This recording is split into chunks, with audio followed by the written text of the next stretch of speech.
So many storylines heading into Southwick, but there can only be one lead story, and it's Ty Masterpool.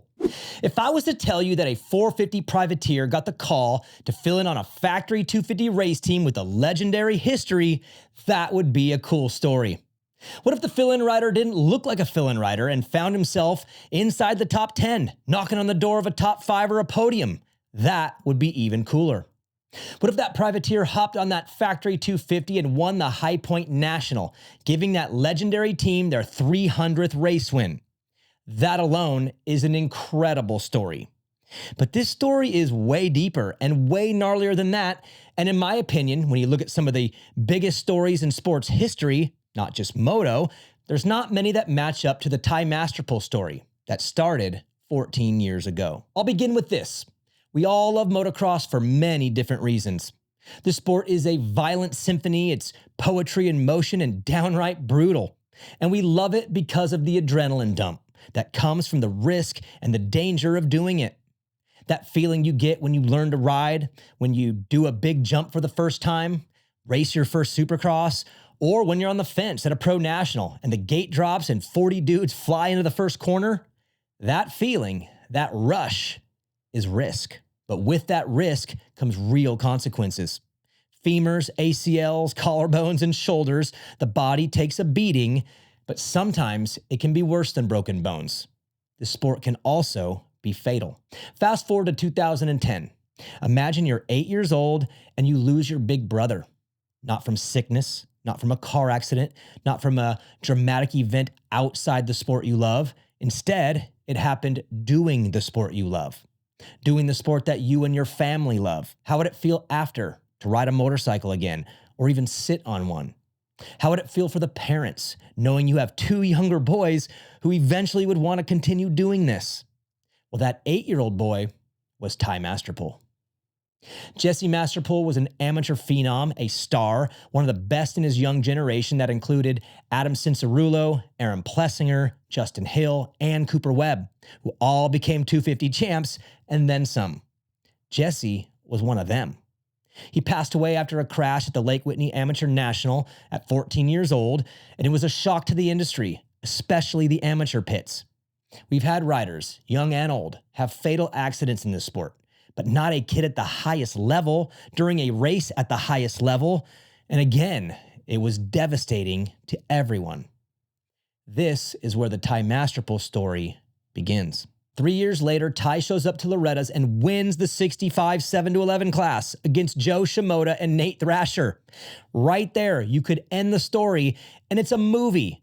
Kid loses his brother, then wins the biggest race on the planet 3 years later. Yo, Disney, Warner Brothers, where you at? A few years later, Ty wins the 85cc class, then backs it up by winning both Super Mini titles at the ranch on a TM112. Google the TM85. Yeah, he won the most prestigious mini bike title at the most prestigious mini bike race on a bike most have never heard of. The comp wasn't too shabby either. Styles Robertson, Carson Mumford, and Levi Kitchen were on the gate, and it was clear as day that this kid would be special and, of course, would get a coveted factory 250 ride. Ty signed with Star Yamaha and finished 11th overall as a rookie in the 2019 Pro Motocross Championship. Not bad. But after that rookie summer, things didn't go so smoothly. There were no Supercross results on the resume in 2019 or 2020. Finally gave it a go in 2021 and finished 19th. That ain't going to cut it. Not on that team, and eventually he was done there. It looked like one of those sorts of deals. Good amateur, not a good pro, a bust.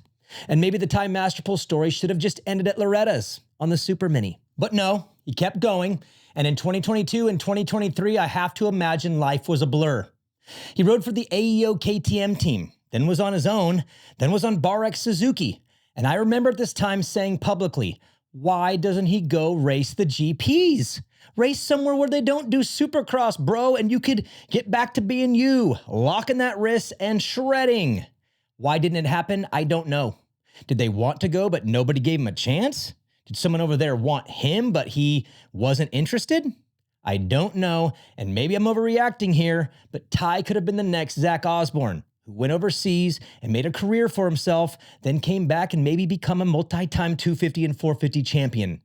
But it didn't happen. Next up for Ty is the summer of 2023, where the story takes a big turn. Sometime between Paula and Hangtown, a decision was made that has turned out to be the best move he's made career-wise by far.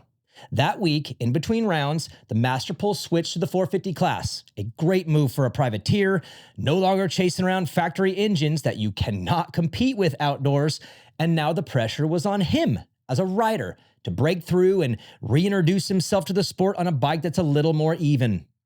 The dude got 6th at Hangtown that Saturday, then spent the rest of the summer on our TV screens grabbing top 10 after top 10 after top 10. And everyone went, dang, he's this year's Privateer 450 summer guy that we get every year who shreds, but is just a Privateer 450 summer guy.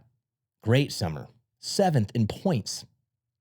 Then comes another smart decision in 2024. Don't take the bait and drop down to the 250 Supercross class and try to make something out of nothing.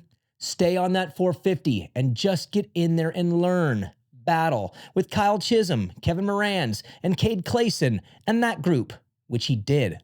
He made 4 450 mains this year, never finished inside the top 15, but laid the foundation for a future that is coming his way eventually, a return to 250 Supercross. So we get to the 2024 Pro Motocross Championship, his specialty, on that 450, ready for another summer of good starts and top 10 battles with the factory boys. But Pro Circuit Kawasaki had quite the week. First, it's announced that Austin Faulkner will be missing the outdoors. Dang it. Then Cameron McAdoo and Seth Hamaker go out on the same day, the week of round 1. Are you serious? Poor Mitch is going to Paula with just Levi Kitchen, which for obvious reasons wouldn't satisfy sponsors and partners. Gotta get someone, but who? How about that amateur phenom that races a Kawasaki as a privateer in the 450 class? He was pretty dang good last year if I remember correctly.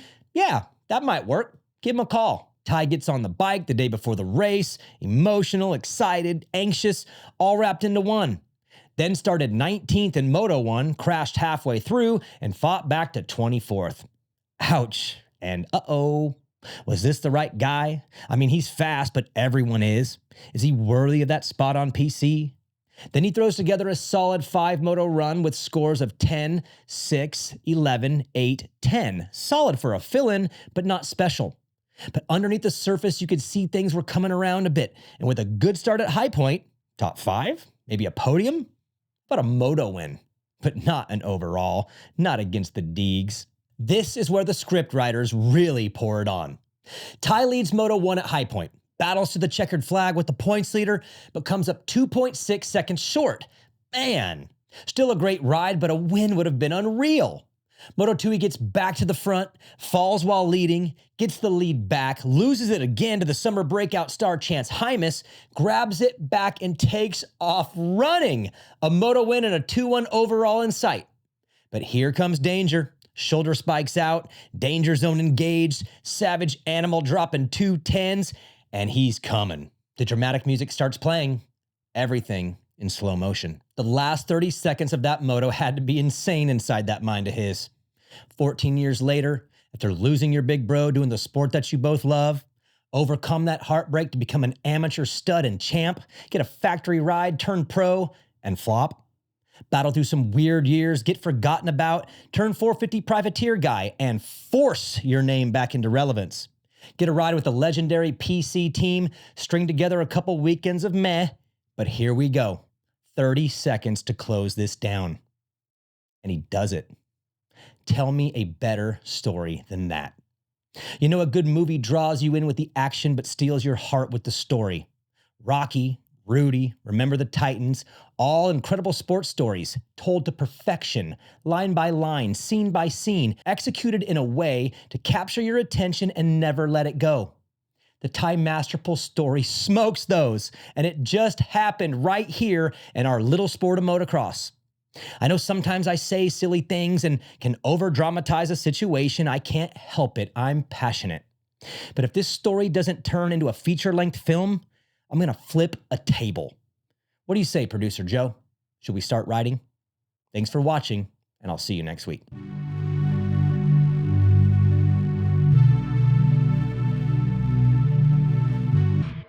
Thank you so much for watching this show. If you liked it, press the like button. And if you want to subscribe, then press the subscribe button. Share it with your friends, with your family, and grandma. Make sure you send it to grandma. Grandmas love everything Main Event Moto does. All you Motoheads out there, we are still rocking and rolling at Main Event Moto.